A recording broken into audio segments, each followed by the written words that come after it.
Class 10th में हम chapter number 12 में विद्युत के बारे में पढ़ रहे थे। तो हमने कल कुछ डेफिनीशन और सवाल किए थे। आज हम इसके आगे पढ़ेंगे। तो इसके बाद है वोल्ट मीटर। तो वोल्ट मीटर के बारे में जानेंगे कि वोल्ट मीटर क्या होता है। तो वोल्ट मीटर जो होता है वो अमीटर की तरह ही कार्य करता है। अमीटर जैसे इसमें विद्युत परिपथ में विभव या विभवांतर मापने वाले यंत्र को हम वोल्ट मीटर कहते हैं।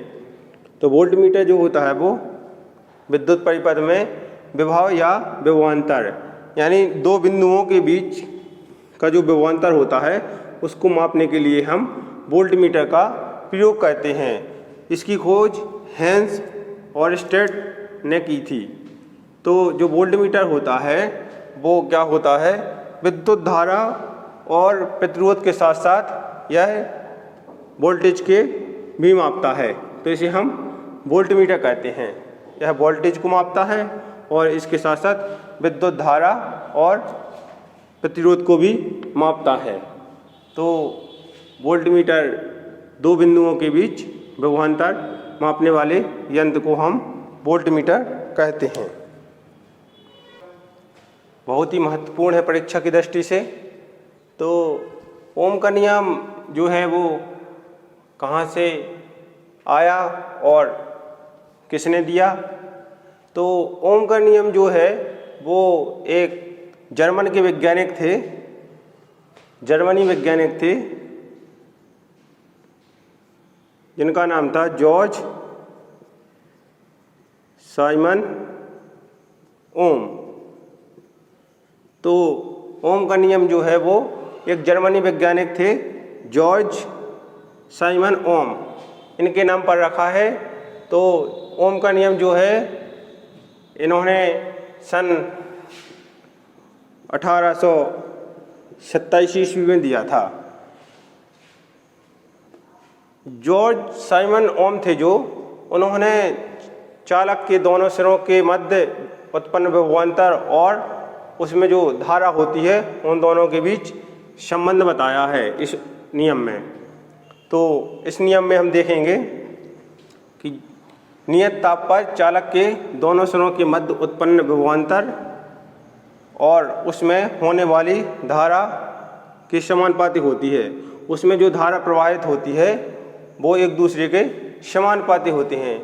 समानुपाती का अर्थ होता है कि यदि इनके विभवांतर को बढ़ाया जाए तो धारा अपने आप बढ़ेगी, यदि धारा को बढ़ाया जाए तो विभवांतर अपने आप बढ़ेगा। यानी एक के साथ दूसरा जो वो है उसी क्रम में बढ़ता है तो उसे हम समानुपाती कहते हैं। तो चालक के दोनों सिरों के मध्य जो उत्पन्न विभवांतर है वो विभवांतर को हम V से प्रदर्शित करेंगे और धारा को I से। तो विभवांतर और जो धारा है वो एक दूसरे के समानुपाती हैं। तो हम लिखेंगे V समानुपाती I। जब समानुपाती का चिन्ह यहाँ से हटाएंगे तो वहाँ पर एक नियतांक आएगा कांस्टेंट जो R है। तो हम लिखेंगे V इक्वल IR। R जो है वो एक नियतांक है जिसे प्रतिरोध कहते हैं। और हमने अभी पढ़ा है कि प्रतिरोध का जो ऐसा ही मात्रक होता है वो ओम होता है। इस प्रकार के जो ओम लिखते हैं हम वो एक ग्रीक भाषा का शब्द है। अर्थात हम लिख सकते हैं इसे V और जे बटे में I आएगा तो ये हो जाएगा समीकरण V upon I equal R। इसे हम इस प्रकार भी लिख सकते हैं जैसे V और ये R इसके बटे में आ जाएगा इक्वल I। ये इस प्रकार भी लिख सकते हैं। अर्थात जो प्रतिरोध का ऐसा ही मात्रक है ओम, तो हम लिख सकते हैं इसी समीकरण से 1 ओम equal 1 volt upon 1 ampere 1 V upon A। इसका जो वोल्ट है इसे हम V लिखते हैं, एम्पियर को A।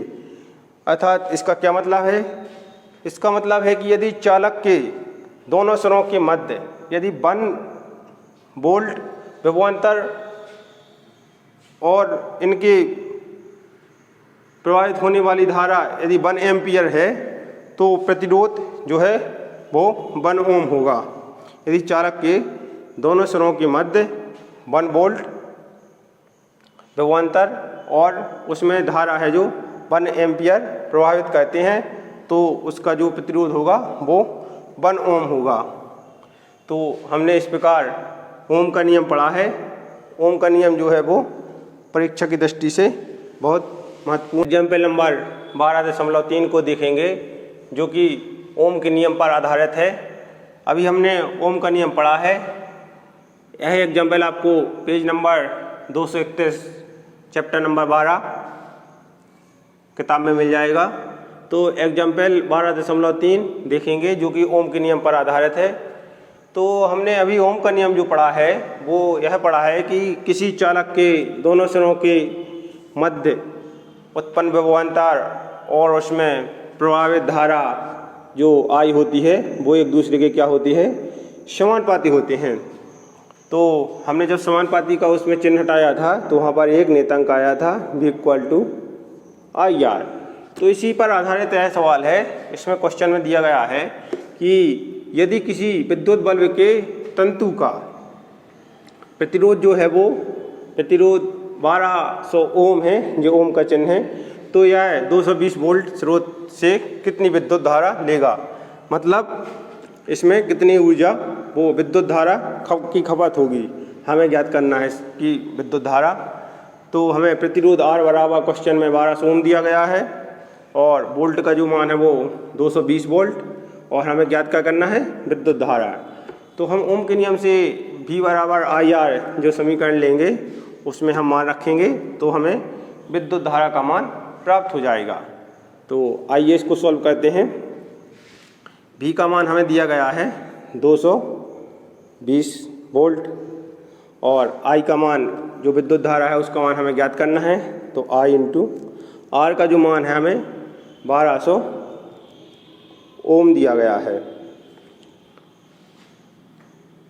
तो इसका जो इसको हम बटे में लाएंगे तो ये हो जाएगा 220 वोल्ट बटे 1200 ओम इक्वल I, क्योंकि I का मान हमें ज्ञात करना है।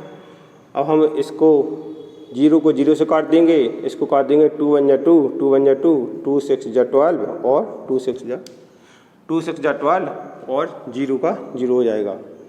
तो जी निकल कर आया 11/60 इक्वल टू I। अब 60 का इसमें भाग देंगे तो ये आएगा 0.18।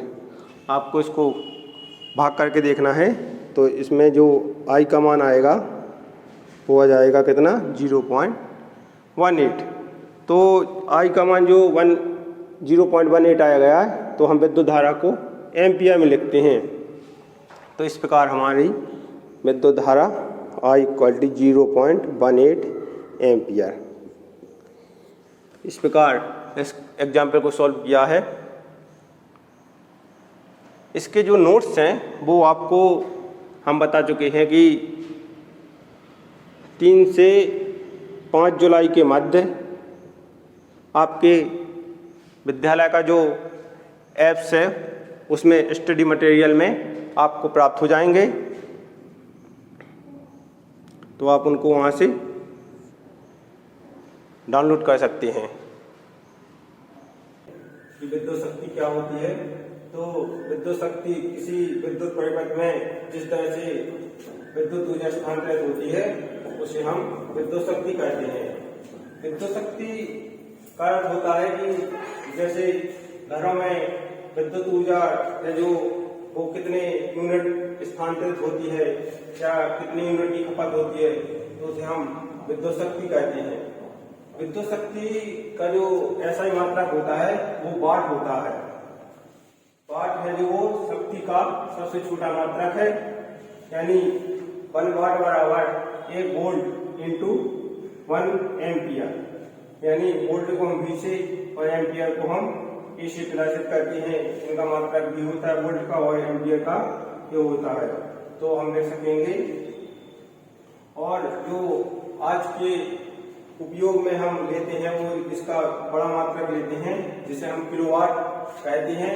तो 1 किलोवाट बराबर 1000 वाट होता है और 1 वाट बराबर 1 वोल्ट इंटू 1 एम्पियर। तो विद्युत शक्ति में हम विद्युत ऊर्जा का समावेश करते हैं। जैसे तो विद्युत ऊर्जा बराबर होती है शक्ति इंटू समय। तो विद्युत ऊर्जा जो होती है वो शक्ति मतलब शक्ति और समय का गुणनफल होती है। इसका मात्रक वाट घंटा होता है। इसका जो व्यवहारिक मात्रक होता है उसे हम किलोवाट घंटा कहते हैं, जिसका यूज हम मीटर में जैसे कितने यूनिट की खपत होती है तो इसे हम किलोवाट घंटे को हम यूनिट बोलते हैं। 1 किलोवाट प्रति घंटा 1 किलोवाट घंटा बराबर होता है 1000 वाट इंटू 3600 सेकेंड। तो इसे रख सकते हैं हम 3.6 इंटू 10⁶ वाट प्रति सेकेंड। तो 1 kilowatt hours equal to 3.6 into 10⁶ joule भी लिख सकते हैं। तो इस प्रकार हमने विद्युत शक्ति के बारे में पढ़ा। अब इसी पर हम आधारित न्यूमेरिकल क्वेश्चन करेंगे एक, उसमें और अच्छे से समझ में आएगा। इसके बाद हम विद्युत शक्ति के बारे में पढ़ेंगे। विद्युत शक्ति के बारे में पढ़ने से पहले हम शक्ति की परिभाषा को जानेंगे। तो शक्ति की परिभाषा क्या होती है? कार्य करने की दर को हम शक्ति कहते हैं। तो इसके बाद हम विद्युत शक्ति जैसे विद्युत शक्ति क्या होती है? किसी विद्युत परिपथ में जिस तरह से हम विद्युत ऊर्जा को स्थानांतरित करते हैं या विद्युत ऊर्जा को हम भेजते हैं उसे ही हम विद्युत शक्ति कहते हैं। विद्युत शक्ति का जो ऐसा मात्रक होता है वो होता है वाट, जिसे हम W से लिखते हैं, W लिखते हैं, ये दर्शाते हैं। तो वाट शक्ति वाट होता है जो उस शक्ति का सबसे छोटा मात्रक है। हम लिखेंगे 1 वाट बराबर 1 वोल्ट इंटू 1 एम्पियर। मतलब 1 वोल्ट और 1 एम्पियर तो गुणनफल को हम 1 वाट कहेंगे। तो 1 वाट बराबर 1 वोल्ट इंटू 1 एम्पियर। व्यवहारिक तौर पर आजकल हम जो वाट का मात्रक यूज करते हैं वो इसका बड़ा मात्रक होता है जिसे हम किलोवाट कहते हैं। 1 किलोवाट। तो 1 किलोवाट बराबर क्या होता है? 1000 वाट। इसमें हम 1000 वाट होता है। तो इसमें विद्युत ऊर्जा जो होती है वो शक्ति और समय का गुणनफल होती है। यानी एक शक्ति को अगर हम एक समय तक हम यूज करें तो जो उसकी खपत होगी वो 1 वाट होगी। तो मात्रक होता है इसका विद्युत ऊर्जा का मात्रक जो होता है वो वाट घंटा होता है या इसे WH लिखते हैं। जो इसका व्यवहारिक मात्रक होता है जिसे हम आज के दौर में हम यूज करते हैं वो होता है किलोवाट घंटा, जैसे kWh लिखते हैं। उसे हम बोलचाल की भाषा में यूनिट कहते हैं। जैसे मीटर में लिखा रहता है 567 किलोवाट आवर। तो इसका मतलब होता है कि आपकी जो बिजली की खपत है वो 576 यूनिट यूज हो चुकी है। तो किलोवाट आवर्स को हम यूनिट भी लिखते हैं।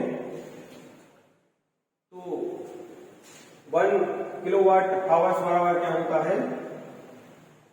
अभी बताया कि 1 किलोवाट बराबर 1000 वाट होता है। तो इसमें 1 किलोवाट 1000 हो गया और 1 घंटा में जो सेकंड होते हैं वो होते हैं 3600 सेकंड।